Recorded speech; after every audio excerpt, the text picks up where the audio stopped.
Let's start with yung kasi syempre right now, they're probably not thinking too far ahead like the practice and having kids. Sa ngayon, they're probably in this situation, they're in the College of Medicine, some of them are freshmen or sophomore, and they're eyeing on someone.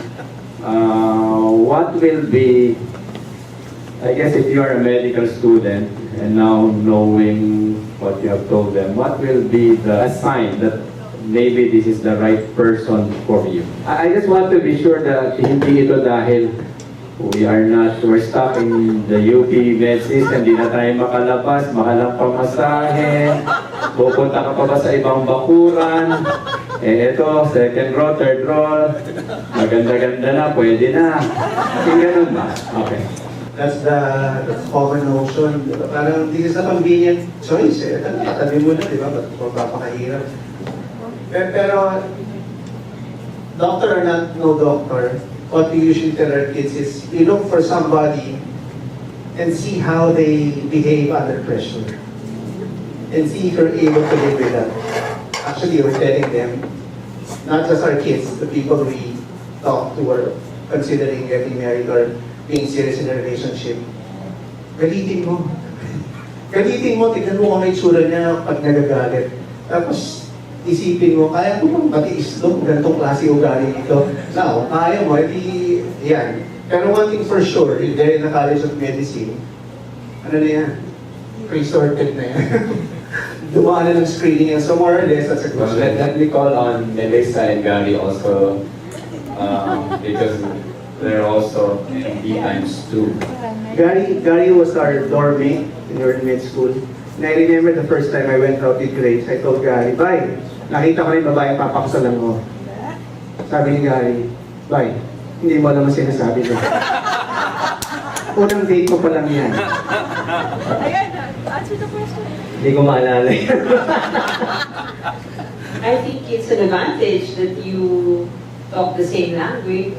Una, you don't have to translate the language into, hirap mag-usap tungkol sa, hindi med school. Pero, you will always have something other than medicine to talk about. We're all so talented here. I mean, it's amazing. If you ask each one of these people who are here, my classmates, you would be amazed at the things they do other than medicine. So, for doctors marrying other doctors, I don't think you will be bored. And you will discover new facets of your spouse each and every year, maybe. He takes up something, right? Dennis took up recently for us, running. What the? I were 49. Turning 50, so it's our 8th month of running around. We never run around before, but now we do. So, that's not going to be a problem, I think. What to talk about. There will always be To something. have that apprehension na wala naman kayong pag-uusapan kundi medicine is to have the premise that your life is limited to medicine. Diba? Eh, hindi lang naman ganun ang buhay natin. Dami naman natin pwede pag-usapan. Kapit-bahay natin. Yung mother-in-law ko. Ay, okay yung mother-in-law ko, diba? So, there are so many things pwede natin pag-usapan. Sila 30, diba? So, as doctors, yung asawa mo naman, and I married Grace 25 years, I could say she's so different from the Grace I married before. Different in a nice way, ha? Parang kainin lang yan. So, you grow together. You grow together. The nice thing about being both doctors is, since you have a similar starting point, you grow together. You do not grow apart. Diba? Kung ang starting point is so diverse and so varied, it is so hard to bring these two together. Supposedly, as both being in the medical field, medyo madali na kayong pagsamahin. Now, may question kasi si Jonas kanina na during med school, you were together the whole time. And how did you know that she's the one? She's the one. Yun nga, that was a question. Parang, is it, because in a way I'm not saying the choice is limited, but you have pretty much, been marooned in this college, parang pagtingin mo, yan ang choices, no? So, and I guess it's more practice. I don't know, at least speaking for myself and a lot of the males here, you know, you want to reach out. I mean, I know there are organizations here trying to link up with other colleges. You know, I know there's like a Menlo party. But siguro parang just trying to make sure that doctor ba o pwedeng, I'm sure wala namang rules na ganun, but I just want to be sure that the choice that you made was not because you were stuck in a way. Kumbaga, you were in an island, ito na lang ang pagpipilian eh. Di ba? Oh. Yan, yun na. Yan ang ibig sabihin. Yan ang practical na tanong. Ano masasagot niyo dyan? In our case kasi, it's different, no? Because we started out when we were in pre-med. First year college. Naalala kami, fourth year high school. Pero, okay, before kayo wow, ano kami? On-off, on-off. So, I think, hindi ko na i-detail, pero, yung on-off, I guess it was a good thing for us because we, diba? Yeah.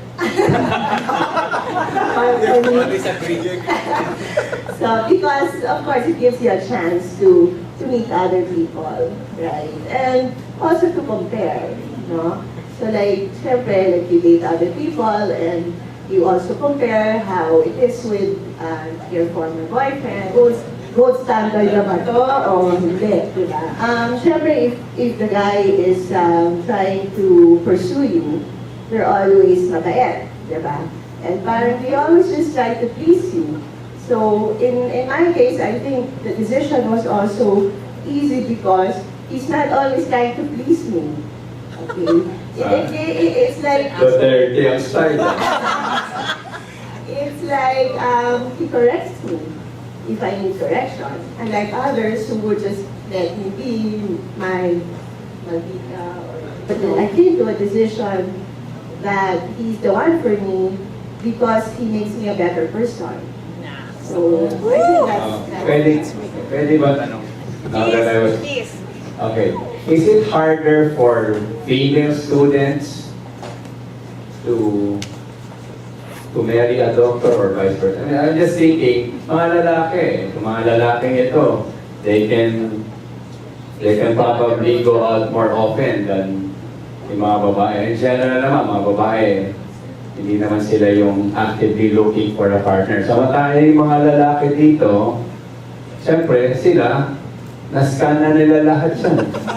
LU4, LU5, LU6, LU7, di ba? Yung mga babae, in as much na na-scan nila, they cannot, again, unfortunately, it's not fair, but they cannot start choosing, ito gusto ko, I know my classmates have a crush on, naalala ko sila, ang cute-cute talaga ni third year student na ganito, ang gwapo talaga ng resident. Hanggang ganun lang, eh, mga kaklase na lalaki, they can actively. So how do you balance that? Jonas, we have to have a disclaimer.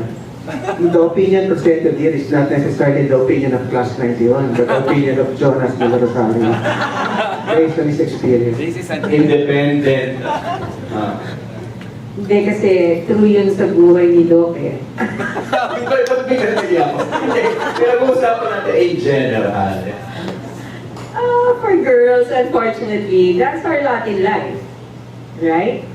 We are not the hunters here. Correct? Men want to be the hunters. Okay? This is what I tell my 12-year-old. Baby, don't hunt. Or if you're gonna hunt, don't do it in an obvious manner. Because boys want to be the hunters and girls, whether they're doctors or not, they will have to wait to be asked. Of course, there are ways where you can increase your chances of being asked by being nice, by being a person who is nice to be with in the first place. I would say to the women, be someone who's nice to be with. That's what we're developing. Develop your attributes so that you will be someone who will be picked out by a man. Someone who will be there, someone who has a strong character, and yet who's willing to get on with the family program and stuff. That's how you get picked in the first place, I think. But for women everywhere, not just in med school, we don't have the luxury of going after the one we want. You know, being in PGH, it's a war zone. It's a war zone. So, sabi nga nila, just like what you said, you marry someone, you know, in a way you mentioned or alluded to the fact that gamitin mo, I guess that is probably trying to bring out the worst in her or worst in him, and then still be able to accept, right? And the PGH grounds or the experience we have in PGH will probably allow us to see the worst. You know, makikita mo, masungit sa ER, pag na-stress out, makikita mo, bagong gising, hindi nakapag-ayos o hindi nakapag-ayos. So, if you comment on that, is that in a way, if you experience or at least you, I guess ang sinasabi ko, if you are in med school at napangasawa mo ay from med school, medyo mas kilala mo siya. Do you think is that a fair assessment? UPPGH can bring out the best and the worst in people. Diba? When you look for somebody you're wishing to spend the rest of your life with, wala namang perfecto tao eh. You just have to say, these are the pluses, these are the minuses. Does she have enough pluses for me to live with her? Matitiis ko ba yan? And yun nga, our interactions in the hospital makes it easy to see na, di ba, under pressure, hindi ka naman pwedeng magkunwaring mabait ka eh. Di ba? Kung andyan na yan. So, kita mo yan. You would be able to say na, ay, kilala ko yan. Kasama ko mag-duty yan eh. Mabilis magutom yan. Siguro isang issue rin. Or, of course, okay kung magkatuluyan kayo. Pero paano kung hindi? Girlfriend, first year, pagdating ng second year, yung na girlfriend, makikita kayo lagi. Dito. Mabubuwag ang klase. Diba? Yun lang isa lang na will be, I mean, siyempre, nung nag-hunting ng asawa ko, medyo minahan siya ng iba. No? Medyo mahirap. Medyo awkward for me. We're the same class. You know? So, pero nagkatuloy yan, kaya happy na. Diba? But of course, kunyari, solid kayo nung med school, tapos di kayo natuloy. Makikita pa rin kayo, pareho kayong doktor, same circles, no? Will you actually advise one to go into a surgical and the other one into a medical? Something like that. Kasi kung, I remember, may dati nagliligawan, yung isa surgeon, yung isa OB. Comment, eh wala nang kawawa pamilya nyo, parang ganyan. Is that something that you actually have to talk about? In our case, we had the luxury of deciding. Kasi we were already together even before we went into our respective specialties. And we decided na ang priority na is family life.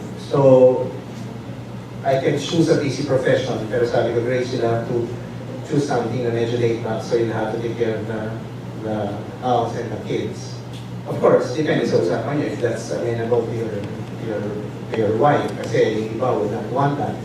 And again, it depends on how you want to spend. Hindi nga maganda sa medicine. You can dictate your practice. You can make it very, very busy and you can make it very, very light. Depende sa'yo, di ba? So even if it's a surgical field, I think there are ways para ma-decrease mo yun. I really wanted to be a cardiologist. Right, but what was nice for us was that he went into residency first. And when he was in his pediatric residency, I never saw much of him. He would come home every 3 nights. He would arrive at 8 p.m. and leave at 10. 2 hours with us. So when I was about to enter into my own specialty, he told me, "Ma, please, choose a lighter specialty or else paano tayo magkikita niyan?" So, I chose the specialty na most likely hindi ako matatanggap. So that I could tell him na at least trinay ko, di ba? So I went for dermatology kasi 5 slots, 400 applicants. Eh, talagang ganyan, parang si Duterte, pagka destiny mo, Natanggap ako. Alright, and I never regretted that. I mean, it's wonderful that I could be there for the kids and hold up the fort for him when he's really toxic. And he has a spouse to come home to when after he's tired, I'm there for him. So, it's wonderful. Hindi talagang bigayan. No, and I think the understanding, knowing what the other person goes through as a doctor, I think that helps in a way being married to a doctor. Katulad kami, when we did our fellowship, ako muna yung and then when we got to the place that we wanted to, then that's the time she looked for a specialty. Kasi otherwise, there is a possibility na magkakahiwalay kami. And that might not be good for the relationship. So, siya yung nagparaya.